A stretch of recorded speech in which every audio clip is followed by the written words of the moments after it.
دوستو آج میں آپ کو ایک ایسے مسلم ملک کے حیرت انگیز اور دلچسپ حقائق بتانے جا رہا ہوں جہاں مرد ایک نہیں بلکہ 2 شادیاں کرتے ہیں، اور حیرت کی بات یہ ہے کہ ان کی دوسری بیوی ان کی پہلی بیوی کی دوست ہوتی ہے۔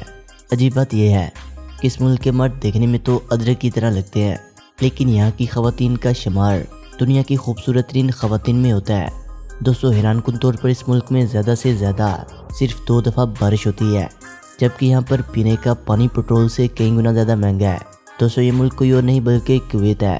یعنی آج میں آپ کو کویت کے در پردہ رازوں اور ناقابل یقین حقائق کے بارے میں آگاہ کروں گا۔ دوستو سب سے پہلے آپ لوگوں کو بتاتا چلوں کہ کویتی مردوں کے بارے میں یہ کہا جاتا ہے کہ کویتی مرد دکھنے میں ادرک جیسے ہوتے ہیں، لیکن ان کے برعکس کویتی خواتین کا شمار دنیا کی خوبصورت ترین لڑکیوں میں ہوتا ہے۔ ان کا نیشنل ڈریس عبایا ہے، اور مکمل طور پر ڈھکے ہوئے لباس میں بھی یہ بہت زیادہ اچھی لگتی ہیں۔ کویتیوں کی ایک خاص بات یہ ہے کہ ان کے پاس دنیا کی دولت موجود ہونے کے باوجود انہوں نے اپنی ثقافت روایت کو ابھی تک نہیں چھوڑا۔ یہاں کے مردوں کی ایک خاص بات یہ ہے کہ کوئی بھی مرد 2 شادیاں عام طور پر کرتا ہے، اور یہاں پر دوسری بیوی زیادہ تر پہلی بیوی کی دوست ہی ہوتی ہے، کیونکہ یہاں پر پہلی بیوی کی مرضی کے بغیر دوسری شادی نہیں ہو سکتی، اور دوسری بیوی کو پہلی بیوی ہی سلیکٹ کر کے لاتی ہے، اس لیے ممکنہ طور پر وہ اس کی دوست ہوتی ہے۔ دوستو مزے کی بات یہ ہے کہ کویت میں شادیاں بہت کمال کی ہوتی ہیں، اور ان شادیوں میں بھی کویتی جھلک نظر آتی ہے۔ یہاں پر شادیوں پر دل کھول کر پیسہ لگایا جاتا ہے، اور تحفے میں دنیا کی مہنگی ترین گاڑیاں گفٹ کی جاتی ہیں، جبکہ جشن ایسا ہوتا ہے کہ ان کا چرچا انٹرنیشنل میڈیا میں بھی ہوتا ہے۔ دوستو جہاں دبئی، سعودی عرب اور دوسرے عرب ممالک ترقی اور جدت کے نام پر اپنے اسلامی طور طریقے مغرب کے رنگ میں رنگتے جا رہے ہیں، وہیں کویت کو یہ اعزاز حاصل ہے کہ کویت میں آج بھی شراب پینا، بیچنا اور خریدنا سختی سے منع ہے۔ یعنی اگر آپ شراب پی کر ٹن حالت میں کہیں پکڑے جائیں تو کویتی قانون کے مطابق آپ کو سیدھا عمر قید سنا دی جاتی ہے۔ جہاں دنیا بھر میں خواتین کی تعداد میں تیزی سے اضافہ ہو رہا ہے، وہاں پر مردوں کی تعداد آج بھی عورتوں سے کئی گنا زیادہ ہے، جس کا اندازہ آپ لوگ اس بات سے لگا سکتے ہیں کہ کویت میں ہر 100 عورتوں کے مقابلے میں 140 مرد موجود ہیں۔ دوستو آپ کو یہ بھی جان کر حیرت ہوگی کہ 2006 سے پہلے کویت میں خواتین کو ووٹ ڈالنے کا حق حاصل نہیں تھا، لیکن اب نہ صرف کویت کی پارلیمنٹ میں خواتین سیاستدان موجود ہیں، بلکہ یہ مردوں کے شانہ بشانہ مل کر ملک میں اہم کردار بھی ادا کر رہی ہیں۔ اس بات میں کوئی شک نہیں کہ کویت کا شمار دنیا کی گرم ترین جگہوں میں ہوتا ہے، جہاں گرمیوں میں پارہ 55 ڈگری سینٹی گریڈ سے بھی زیادہ بڑھ جاتا ہے۔ دوستو پاکستان میں سال میں کم از کم 10-12 دفعہ اچھی طرح بارش ہوتی ہے، لیکن کویت میں سال میں 2 دفعہ بارش ہوتی ہے۔ یہی وجہ ہے کہ یہاں کی زمین بنجر ہے، اور پینے کا صاف پانی سمندر کے پانی کو فلٹر کر کے حاصل کیا جاتا ہے، جبکہ جو کویتی زیادہ امیر ہیں وہ دوسرے ملک سے صاف پانی امپورٹ کر کے پیتے ہیں۔ دوستو کویت میں فی لیٹر پانی کی قیمت فی لیٹر پیٹرول سے کئی گنا زیادہ ہے۔ دوستو واضح رہے کہ کویت اپنی زمین سے نکلنے والے آئل اور پیٹرول میں سے 40% خود رکھتا ہے، اور باقی 60% دوسرے ممالک کو بیچتا ہے جو ملک کویت سے تیل خریدتے ہیں۔ ان ممالک میں زیادہ تر ایشیا کے ممالک سرفہرست ہیں۔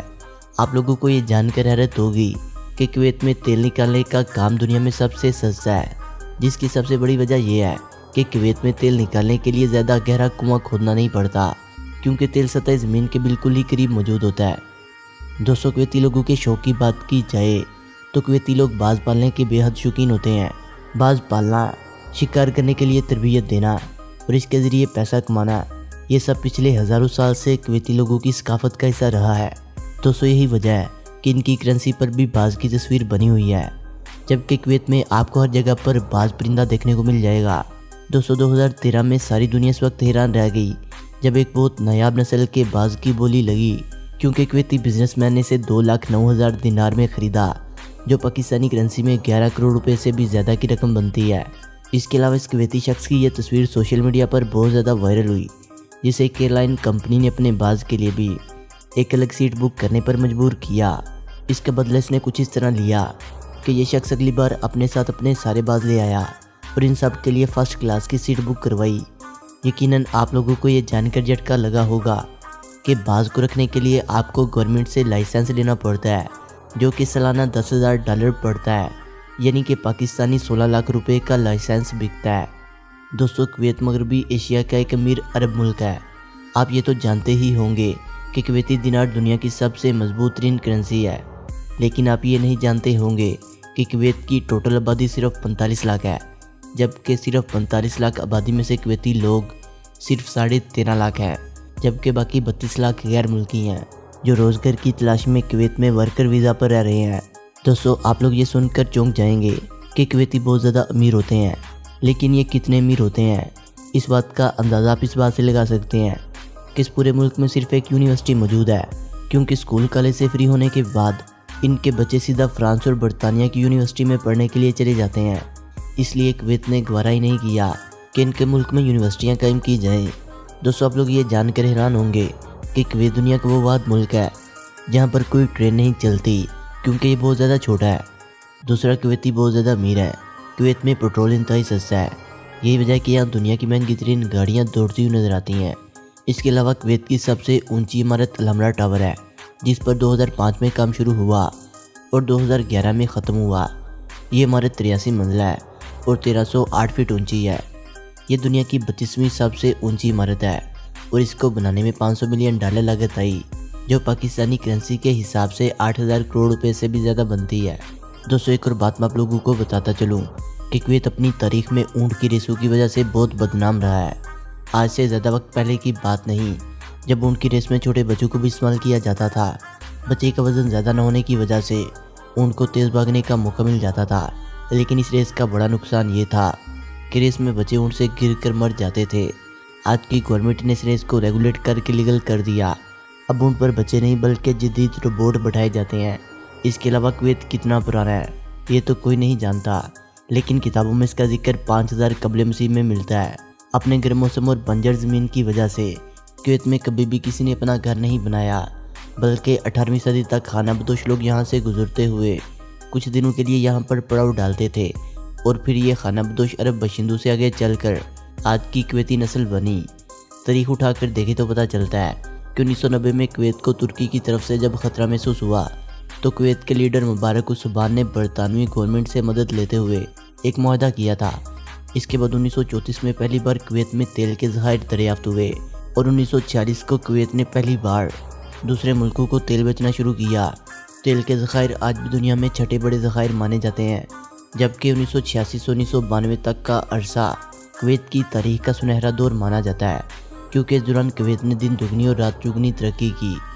کویت کا مکمل نام دولت الکویت ہے، 17,859 مربع کلومیٹر پر پھیلا ہوا ہے۔ یہ ملک اپنے رقبے کے اعتبار سے دنیا کے 192واں بڑا ملک ہے۔ 6 مختلف صوبوں پر مشتمل یہ ملک 43,48,395 افراد کی آبادی کے ساتھ دنیا کا 46واں بڑا ملک ہے۔ دوستو، کویت کے اگر محلِ وقوع کی بات کی جائے تو کویت کے شمال مغرب میں عراق، جنوب میں سعودی عرب اور مشرق میں خلیج فارس واقع ہے۔ دوستو، کویت سٹی کو کویت کا دارالحکومت ہونے کے ساتھ ساتھ کویت کا سب سے بڑا شہر ہونے کا بھی اعزاز حاصل ہے۔ کویت نے 1962 میں 19 جون کو اپنا نیشنل ڈے منایا، لیکن گرم موسم ہونے کی وجہ سے 1963 میں اسے چینج کر کے 25 فروری میں تبدیل کر دیا گیا، کیونکہ 25 فروری شیخ عبداللہ کا سالگرہ کا دن تھا، جو کہ 1950 میں کویت کے پہلے بادشاہ مقرر ہوئے تھے۔ دوستو، ویڈیو اچھی لگنے کی صورت میں اسے لائک کریں، کمنٹ کریں اور اپنے دوستوں سے شیئر کریں، اور جنہوں نے ابھی تک ہمارے چینل شانی سٹوریز کو سبسکرائب نہیں کیا وہ اسے سبسکرائب کرتے ہوئے بیل آئکن پر کلک کر کے آل نوٹیفیکیشن کو انیبل کر لیں۔ ملتے ہیں ایک نئی ویڈیو کے ساتھ، تب تک کے لیے خدا حافظ۔